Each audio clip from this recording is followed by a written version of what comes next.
ఆదాయ వనరులకు ఆధారం ఏంటి? హైదరాబాద్లో ఇల్లు లేకపోతే, సిటీలో ఇల్లు లేకపోతే అది వేరే విషయం. కానీ గ్రామాల్లో ఉన్న ప్రజలకు అక్కడ దశాబ్దాలుగా ఉంటున్న వాళ్ళకు కూడా ఇల్లు లేని సిచ్యువేషను ఎవరు కల్పిస్తున్నారు? ఎందుకు వస్తుంది అట్లా? ఆదాయ వనరులకు ఆధారం ఏంటి? మాజీ ఈఎన్సీ మురళీధర్రావు ఆస్తులపైన ఆరా, కస్టడీలో వివరాలు సేకరిస్తున్న ఏసీబీ యంత్రాంగం.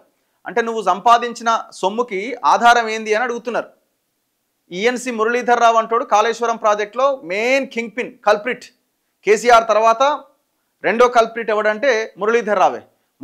కేసీఆర్ చెప్పిన ఆదేశాలను మురళీధర్రావు కింద ఉన్న ఈలకి ఈఎన్సీలకు మొత్తానికి చేరవేసి మొత్తం అవినీతికి కారణమైండు. మెగా కృష్ణారెడ్డి ఏం చెప్తాడు? ఇట్లా కట్టాలి, అట్ట కట్టాలి, ఇట్లా కట్టాలి, ఇట్లా అయితే మనకు 10 రూపాయలు మిగులుతుంది, చలో కట్టు, సంతకం పెట్టు, కోట్లు కొల్లగొట్టు, బ్యాంకులలో దాసుకో, బంగారం కొను, కొడుకు పేరు మీద పెట్టు, కొడుకు కంపెనీలో పెట్టు. ఇప్పుడు చేసిన పని మొత్తం అదే. సో మొన్న ఏసీబీ రైడ్స్ చేసింది.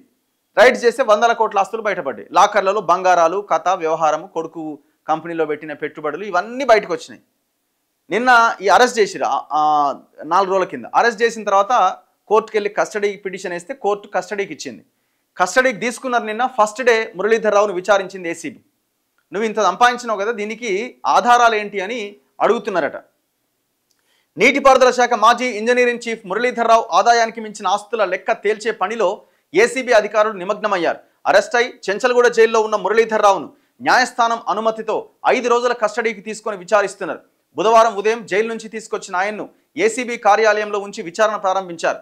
తొలి రోజు పెద్దగా ప్రశ్నించకపోయినా రెండో రోజు గురువారం మాత్రం ఆదాయ వనరులకు ఆధారాలేంటో చెప్పాలని ప్రశ్నించారు. ఆయన పేరిట కుటుంబ సభ్యుల పేర్లపైన ఆస్తులు ఎలా సమకూర్చుకున్నారనే కోణంలో మురళీధర్రావును అడిగినట్టుగా సమాచారం. ఉద్యోగంతో పాటు ఇతర మార్గాల ద్వారా సంపాదించిన ఆదాయం కంటే ఖర్చే అయినప్పటికీ సుమారు 9.4 కోట్ల మేర ఆస్తులు ఎలా సమకూర్చుకోగలిగారని ప్రశ్నించగా సరైన సమాధానం చెప్పలేకపోయిందట. అది ఓన్లీ వాల్యూ, గవర్నమెంట్ వాల్యూ, ఇంకా మార్కెట్ వాల్యూ చాలా పెద్ద ఎత్తున ఉండేది. ఈ నెల 28వ తేదీన ఉదయం 10:30కి ఆయన్ను తిరిగి చెంచల్గూడ జైల్లో హాజరుపరచాల్సి ఉన్నందున మరో 3 రోజుల పాటు మరింత లోతుగా విచారించబోతున్నారు.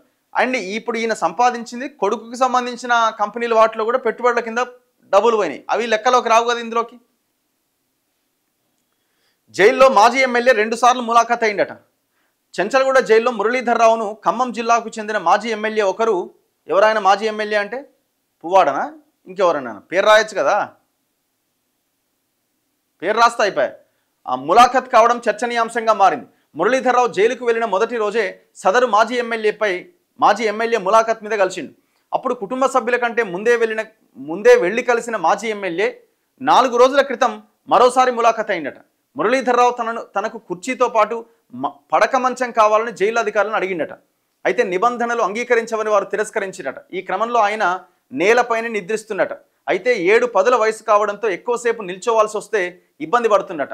అనుకోనే ఉండు, జనాన్ని మొత్తం ఆగమాగం చేయలే మీ బ్యాచ్ అంతా కలిసి. మరి జనం సొమ్ము తిన్నప్పుడు ఇదే ఆలోచన ఉండాలి కదా.